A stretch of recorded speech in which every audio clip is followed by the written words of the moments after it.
Elon மஸ்கினால் இந்த மண்ணுலகத்திலிருந்து விண்ணுலகத்திற்கு rocket அனுப்புறாரு. ஒரு பைசா கூட செலவில்லாம நம்மாலும் இந்த மண்ணுலகத்திலிருந்து விண்ணுலகத்திற்கு ராக்கெட்டை அனுப்ப முடியும். மூலாதாரத்திலிருந்து உங்களது முதுகுத்தண்டு வழியாக அந்த வெப்பம் என்பது பயணம் செய்யும்.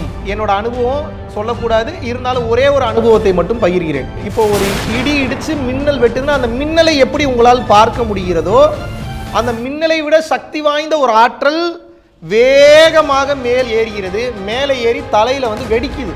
இது ஒரு மாபெரும் பேரண்டத்தினுடைய ஒரு காட்சி.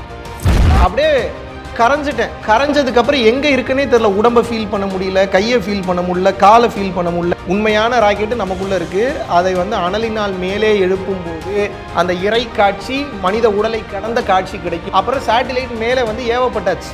இப்போ மேலே போனதுக்கு அப்புறம் அந்த சேட்டிலைட்ல இருந்து உங்களுக்கு தகவல் வந்துகிட்டே இருக்குங்க. இவ்வளவுதாங்க மேட்டர்.